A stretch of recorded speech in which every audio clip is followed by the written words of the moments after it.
Hello everyone. आज हमारे साथ श्री आज़ाद मिश्रा जी हैं। इन्होंने जेआरएफ क्लियर किया है 99.88 परसेंटाइल के साथ, और आज हम इनसे जानेंगे कि इन्होंने ये इतनी महानतम सफलता कैसे हासिल की और उनकी स्ट्रेटजी क्या रही, और क्या आप सब लोग जो लोग भी इसको देख रहे हैं वो क्या कुछ ऑप्ट करें जिससे वो भी जेआरएफ को क्लियर करें और वो भी हाईएस्ट परसेंटाइल के साथ। तो आज़ाद जी ये बताइए कि आपकी स्टार्टिंग जर्नी कैसी रही, आप कैसे स्टार्ट किए अपने पूरे इस जेआरएफ की प्रिपरेशन को, और क्या होता है, मतलब क्या बेस होता है, कैसे स्टार्ट किया जाता है? देखिए, जेआरएफ एग्ज़ाम जो है यूजीसी जेआरएफ को एग्ज़ाम नहीं होता है, नेट का एग्ज़ाम होता है जी। UGC NET UGC university grant commission exam कराती है एनटीए के द्वारा। जी। ये एग्ज़ाम बेसिकली पीएचडी के लिए होता है कि जी। जिस विषय से आप स्नातक मतलब एमए करते हैं, जिस विषय से उस विषय में आगे शोध रिसर्च होता है, और आगे तो ये पीएचडी 5 साल की पीएचडी या 5 से मैक्सिमम 5 से 6 साल होती है जी। मिनिमम 3 साल, उसके लिए एग्ज़ाम होता है। और ये नेट का एग्ज़ाम इसमें लास्ट के मतलब जो 0.5 परसेंटाइल बच्चे या जिसकी भी जो भी है इसकी अलग से जेआरएफ कट ऑफ निकलती है। जी। जी। जो स्टूडेंट्स को जो सुधार्थी होते हैं, जो रिसर्च स्कॉलर्स होते हैं, जी। उनको university grant commission fund fellowship provide करती है। जी। इस बार बेसिकली वो 40 से 42 हज़ार के आसपास है, मुझे आइडिया नहीं है एग्जैक्ट। और जहाँ तक मेरी जर्नी है, मैंने इलाहाबाद विश्वविद्यालय से स्नातक किया हुआ है राजनीति विज्ञान और हिंदी विषयों के साथ। जी। हिंदी फिर आगे के क्रम में मैंने हिंदी विषय में स्नातक का एंट्रेंस दिया। जी। मेरा दिल्ली विश्वविद्यालय में भी हुआ, इलाहाबाद विश्वविद्यालय में भी हुआ। जी। चूँकि मेरा स्नातक इलाहाबाद विश्वविद्यालय से रहा और मैंने यहाँ से प्रेफर किया स्नातक करना। जी। स्नातक में एडमिशन के समय मुझे यूजीसी नेट एग्ज़ाम के बारे में पता चला, और मैंने अपना प्रथम प्रयास जून 2023 में दिया, और पहले ही प्रयास में मुझे जेआरएफ की सफलता मिली। तो जैसा कि आपने सुना कि आज़ाद जी हिंदी से परास्नातक है नहीं, अभी परस्यू भी कर रहे हैं, अभी इनका लास्ट सेमेस्टर का चल रहा है, और उसके पहले ही इन्होंने अपने फर्स्ट ईयर में ही जेआरएफ को क्लियर कर दिया। तो आज़ाद जी ये बताइए कि फर्स्ट पेपर जो होता है, जैसे 2 पेपर होते हैं, एक कंपलसरी फर्स्ट पेपर होता है जो कि सारे विषयों के लिए लगभग जहाँ तक मैं जानता हूँ कि सब सेम होता है, तो उसका क्या सिलेबस होता है और उसको आपने कैसे कवर किया, आपका क्या अप्रोच रहा उसको लेकर के? यूजीसी नेट एग्ज़ाम में 2 पेपर होते हैं। सही, आप बिल्कुल सही कह रहे हैं। एक पहला पेपर होता है 50 क्वेश्चन का, जो कि जनरल एप्टीट्यूड का होता है। उसमें उसका सिलेबस सभी मतलब सब्जेक्ट के लिए सेम होता है, और ये पेपर थोड़ा सा डाइवर्स नेचर का होता है। इसमें आपको aptitude, research aptitude, teaching aptitude, comprehension, reasoning, math, DI आती है, डाटा इंटरप्रिटेशन, 5 मार्क्स का, और इन्वायरमेंट्स के भी कुछ कंप्यूटर के भी प्रश्न होते हैं, इन्वायरमेंट एंड कंप्यूटर। तो इसे कवर करने की जहाँ तक बात है, मैंने केवीएस मदान की एक बुक आती है, बेसिकली सभी लोग उसको फॉलो करते हैं, मैंने भी उसको पढ़ा। मैंने एक दृष्टि की भी यूजीसी फर्स्ट पेपर की मतलब इसकी नेट के फर्स्ट पेपर की बुक पढ़ी थी। और उसके बाद मैंने टेक्स्ट बुक से पेपर सॉल्व किए थे। तो पेपर पैटर्न को देखने के लिए मैंने जैसे रिसर्च एप्टीट्यूड और टीचिंग एप्टीट्यूड को बुक से ही कवर किया। उसके बाद मैंने डीआई और मैथ, जैसे मेरा मैथ का बैकग्राउंड था तो मुझे उतनी बेसिकली दिक्कत नहीं हुई, और मैं जीएस में भी कंफर्टेबल हूँ क्योंकि सिविल सर्विस की तैयारी करता हूँ। तो इन्वायरमेंट वगैरह और कंप्यूटर के बेसिक क्वेश्चन की मुझे दिक्कत नहीं। मुझे रिसर्च एप्टीट्यूड और टीचिंग एप्टीट्यूड जहाँ तक मुझे पढ़ना पड़ा, और ये सभी को पढ़ना पड़ता है क्योंकि थोड़ा सा अलग हो जाता है। कंक्लूडिंगली आपको पेपर 1 में कोई दिक्कत का सामना नहीं करना पड़ा, क्योंकि आपका 360 डिग्री अप्रोच होने के कारण, जैसे आपने बताया कि आप सिविल सर्विसेज की भी प्रिपरेशन करते रहे, आप मैथ से भी पढ़े हुए हैं पहले, पीसीएम से 12th रहा है, तो आपको कोई दिक्कत नहीं पड़ी। तो जिनका आज़ाद जी ये बताइए कि जिनका अगर मान लो कि ये बैकग्राउंड ना हो, वो सिविल सर्विसेज की प्रिपरेशन ना करते हो, तो उनका क्या अप्रोच होना चाहिए जिससे कि उनको भी ईज हो? क्योंकि मैं देखता हूँ अक्सर ये सुनने में आता है कि फर्स्ट पेपर में मेरे मार्क्स कम रह गए जिसकी वजह से मेरा नेट ही हुआ JRF नहीं हो पाया, या कई बार लोगों का फर्स्ट पेपर में कम होने की वजह से नेट भी नहीं हो पाता है। तो उनका क्या अप्रोच होना चाहिए? ऐसा क्या अलग करें जिससे कि वो मतलब मैक्सिमम रिक्वायर्ड मार्क्स, क्योंकि मिनिमम रिक्वायर्ड मार्क्स तो कुछ नहीं होता है, सिलेक्शन ही नहीं होगा, ना नेट होगा ना JRF होगा, तो क्या मैक्सिमम रिक्वायर्ड मार्क्स गेन कर लें? 50 तो कोई पाएगा नहीं, लेकिन क्या आप क्या सेट करेंगे कि थ्रेशोल्ड क्या सेट करेंगे कि इतना तो मतलब बंदा पा ही जाए या बंदी पा जाए?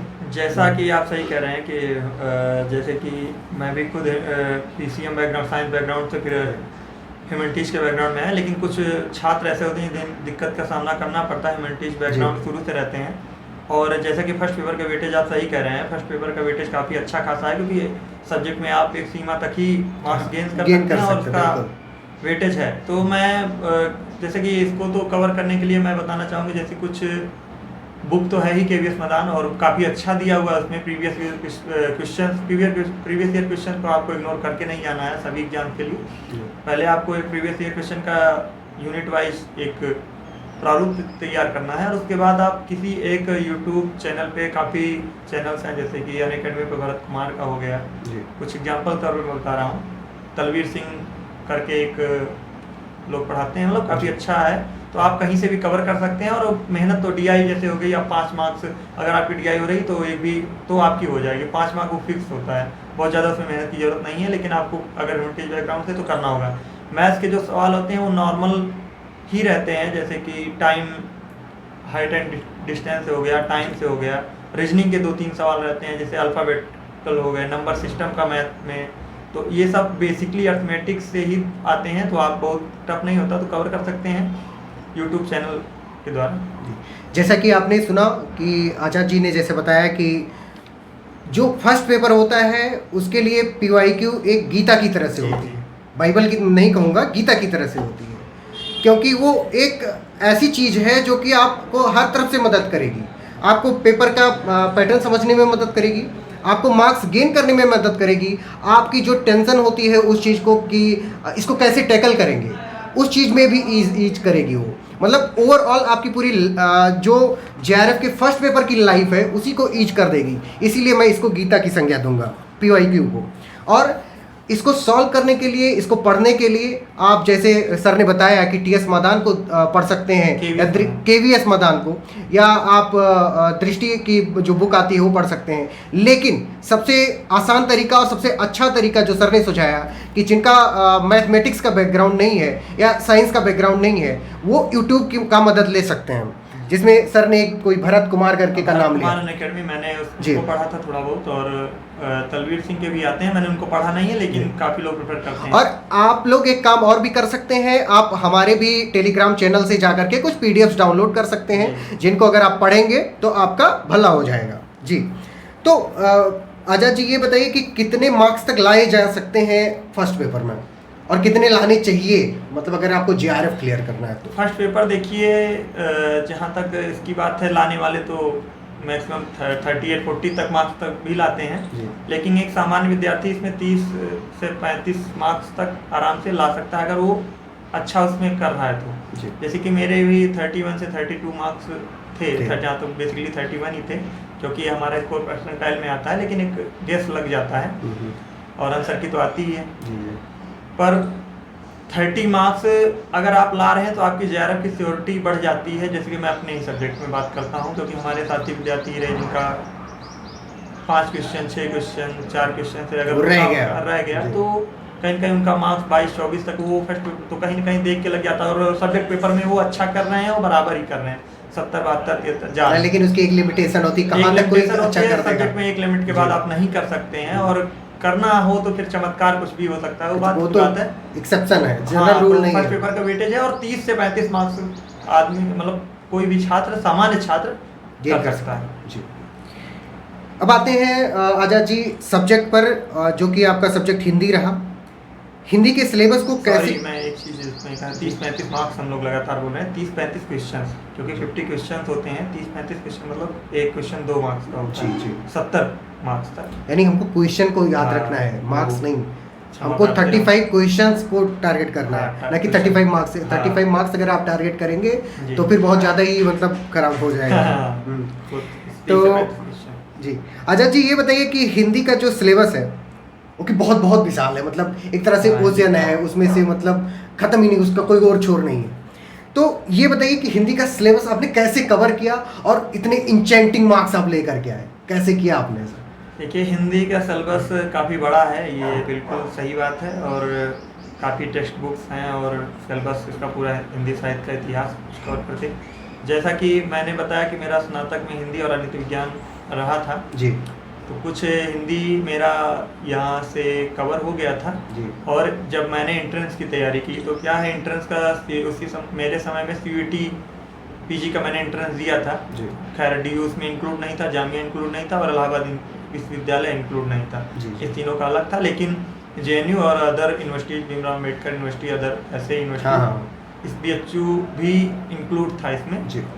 तो मैंने अलग से एंट्रेंस दिया, तो इसमें जो इसका 70% सिलेबस है, जैसे कि यूनिट फर्स्ट हो गया हिंदी भाषा इसका विकास, यूनिट सेकेंड हिंदी साहित्य में गद्योत्तर विधाएं वगैरह जी, उसके बाद फिर साहित्य लेखन, ये सब जो हिंदी साहित्य का इतिहास हो गया पूरा का पूरा, आदिकाल, भक्तिकाल, रीतिकाल, आधुनिक काल में जितने भारतीय द्विवेदी मतलब काव्य में इसके रेखा अलग चली जाती है, छायावाद उत्तर, प्रगति, प्रयोगवाद, नई कविता, ऐसा। तो ये सब जो है ये कवर हमारा एंट्रेंस से हो गया था, क्योंकि वही सभी रचनाकार हैं, उन्हीं की रचनाएं पढ़नी है, जो फैक्चुअल याद करने की चीज़ें थी, तो मुझे वहाँ से लाभ हुआ। वो चीज़ें यहाँ पे केवल मुझे रिवीजन करनी थी। हाँ, अब बचता है टेक्स्ट बुक, तो कुछ टेक्स्ट जैसे कि कहानियाँ हो गए, निबंध हो गए। कहानियाँ और निबंध एक मतलब कह सकते हैं कि कहानियाँ हो गई 4-4, 5-5 पेज, 8-8 पेज, तो वो कम है। तो वो बेसिकली आप एक हफ्ते में कवर कर सकते हैं। कहानियों को बेसिकली 16-17 कहानियाँ कवर कर सकते हैं। निबंध भी हैं, आप एक हफ्ते 10 दिन में कवर कर सकते हैं। बेसिकली क्वेश्चंस अगर आप अच्छे से कवर करना चाहते हैं तो धीरे धीरे मतलब मैक्सिमम 10 दिन एक एफर्ट में आप कर सकते हैं। जो सिलेबस जहाँ बड़ा होता है वो होता है कविताएँ। यूनिट 5 है जहाँ तक मैं याद कर पा रहा हूँ, यूनिट 5 में, और 11 से 12 कविताएँ हैं। जैसे आदिकाल में पृथ्वी रेवा तट, पृथ्वी राजा चंद्र बदाई, पृथ्वी राजा से।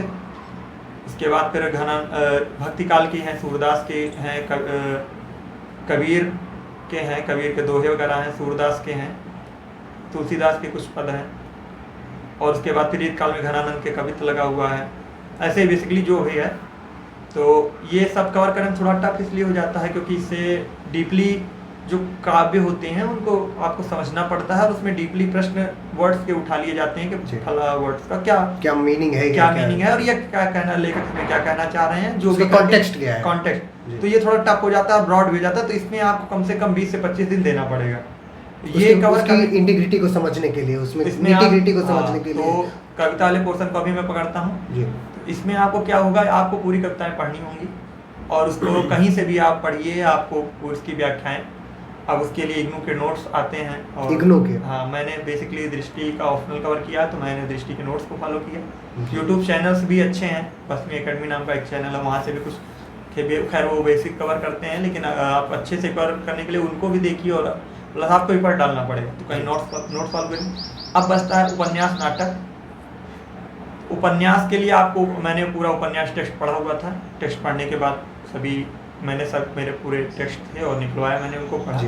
नाटक के लिए मैंने कुछ नाटक के टेक्स्ट पढ़े, और कुछ के लिए मैं आपको बता देना चाहूँगा कि यूट्यूब पे वीडियो अवेलेबल है। जैसे आधे अधूरे नाटक हो गया, स्कंदगुप्त नाटक हो गया, ये सब ऐसे नाटक हैं, आपको पढ़ने में थोड़ी दिक्कतों का सामना करना पड़ सकता है, और एज अ मूवी आप जो है देख लें, नाटक तो का मंचन जो होता है अच्छे से मेमोराइज हो जाएगा। काफी थिएटर्स ऐसे हैं अच्छे जो उनका शानदार मंचन है, आप वो अपना टेक्स्ट सामने रखिए। हमें यहाँ पे फोटोग्राफिक मेमोरी का यूज करना है। बिल्कुल, जो चित्रात्मक जो मेमोरी पावर बनती है, तो वो एक दिमाग में आपके बैठ जाएगी, और आपको एग्जाम में उसका काफी वेटेज पड़ेगा। वो जो एग्जाम में हमें लोड होता है कि हमें चीजें याद नहीं, लर्निंग पावर, तो हमारी जो फोटोग्राफिक मेमोरी होगी वो वहाँ पे हेल्प करेगी। तो यहाँ से मैंने नाटक को कवर किया ऐसे इस तरीके से। अब बचती है अन्य गतिविधियाँ। अन्य गतिविधियाँ में क्या करना है, ये काफी टफ मोमेंट सबके लिए हो जाता है, क्योंकि इसमें रचनाएं जो हैं, जैसे आप गुप्ता का जिंदगी नामा हो गया, ये सब काफ़ी थोड़ा लॉन्ग हो जाता है, बड़ा हो जाता है, बच्चे डर जाते हैं इसको कैसे पढ़ा जाए, बोरिंग टाइप का। जैसे प्रश्नाएं तो काफ़ी हैं, जैसे गोदान भी है, लेकिन गोदान इंटरेस्टिंग है, महिला आंचल हो गया, शुरू से बच्चे पढ़ते आ रहे हैं और टीचर्स को सजेस्ट कर, तो ये इसमें जैसे महिला आंचल 255 पात्र हैं एक ही रचना में, तो ये सब है। लेकिन तो कुछ ज़्यादा ही लेंदी हो गया, 255 है, लेकिन इंटरेस्टिंग है इसलिए बच्चे कवर कर लेते हैं। लेकिन जिंदगी नामा वगैरह इन सब की लैंग्वेज थोड़ी टफ पड़ जाती है, कॉन्टेक्स्ट भी थोड़ा टफ हो जाता है, झूठा सच हो गया 2 भाग में लगी हुई है।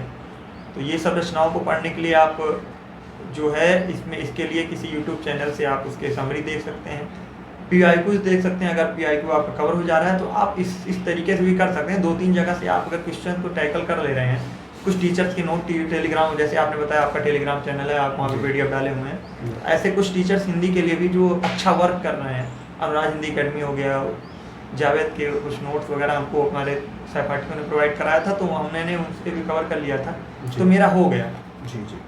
जी। तो आज़ाद जी ये बताइए कि इसकी कट ऑफ वगैरह कितनी रहती है, और इसके लिए मतलब क्या कुछ जो लोग ऐसे गेस करने लगते हैं कि इतनी रहेगी, इतना नहीं रहेगी, तो क्या मतलब कैसे इसको डिटरमाइन किया जाए? जी बिल्कुल, कट ऑफ की तो सही बात है, कट ऑफ तो दिमाग में होना ही चाहिए एक खका माइंड में। तो मैं बताना चाहूँगा क्योंकि एक थ्रेशोल्ड जब हम लेकर के चलते हैं तो हम उस डायरेक्शन में मेहनत कर रहे होते हैं। जैसे कि जून 2023 में मेरा नेट JRF क्लियर हुआ, और उसके पहले मैं बताना चाहूँगा उस बार कट ऑफ जहाँ तक मुझे अंदेशा है मेरा 102 या 102 था, मतलब क्वेश्चन था। उस समय कट ऑफ लगी थी जनरल की 94, जनरल की 94 लगी थी। एक क्वेश्चन है या मार्क्स है? क्वेश्चन। अच्छा, देखिए बेसिकली शुरुआत में मैं मार्क्स बोल गया, लेकिन वो मैं जितनी भी बातें कर रहा हूँ क्वेश्चन ही कर रहा हूँ। 94 क्वेश्चंस कट ऑफ जनरल की थी। अब उसी से 2 क्वेश्चन 91 करीब थी EWS, 90 OBC, ऐसे ही 2-3 क्वेश्चन SC/ST नीचे होता है। और लेकिन अब मैं पैटर्न देखिए, ट्रेंड चेंज हुआ है, ट्रेंड जून मार्च उसके पहले मेरे पहले वाले में ट्रेंड चेंज हुआ। पहले आते थे फैक्चुअल प्रश्न ज़्यादा आते थे। फैक्चुअल जैसे मैं कहना चाहूँगा कि जैसे टेक्स्ट जो लगा हुआ है, टेक्स्ट के बहुत बेसिक उनके रचनाकार जो होते थे, उनकी रचनाओं और प्रकाशन का वर्ष वगैरह इस सब पे फोकस होता था। जी। तो लोग सरस्वती पांडे, गोविंद पांडे की बुक्स भी फॉलो करके नेट JRF की कल्पना कर लेते थे, लेकिन अब ऐसा नहीं है, आपको पूरा सिलेबस कवर करना पड़ेगा। जी। तो ट्रेंड चेंज हुआ है, सिलेबस टेक्स्ट पे ज़्यादा क्वेश्चन अब आने शुरू हुए हैं। पहले वही 70-30 का रेशियो, 70 फैक्ट 30 टेक्स्ट, और अब वही पलट गया है। अब आप 70% टेक्स्ट से आ रहा है प्रश्न, 30% फैक्ट आ रहे हैं। जी। जैसे प्रकाशन वर्ष, रचनाएं, रचनाकारी संविधाओं से संबंधित। जैसे अभी UGC NTA ने अपना कुछ शायद रूल चेंज किया है, तो उस पर भी कुछ प्रकाश डालिए, और उसमें क्या कुछ सुधार हुए हैं और क्या कुछ हटा दिया गया है, और अगर कुछ नई नई चीज़ें जो जोड़ी गई हैं जो कि हमारे अभी नए बच्चों के लिए बेनिफिशियल हों, जो कि अभी ग्रेजुएशन में है या पोस्ट ग्रेजुएशन में है, तो उस पर थोड़ा प्रकाश डालिएगा। जी बिल्कुल, UGC की नई गाइडलाइन आई है, जगदीश कुमार जी में मतलब हेड है जी।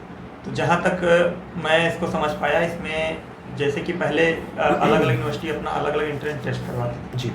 जैसे इलाहाबाद विश्वविद्यालय में स्नातक कर रहा हूँ, यहाँ पे क्रेट के थ्रू एडमिशन होता है PhD का।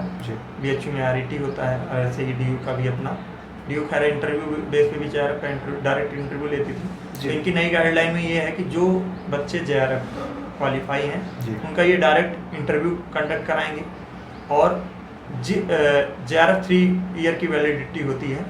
3 साल में आप PhD में इनरोल हो सकते हैं, 3 साल के अंदर आप PhD में इनरोल हैं तो प्लस आपको मिलेगी।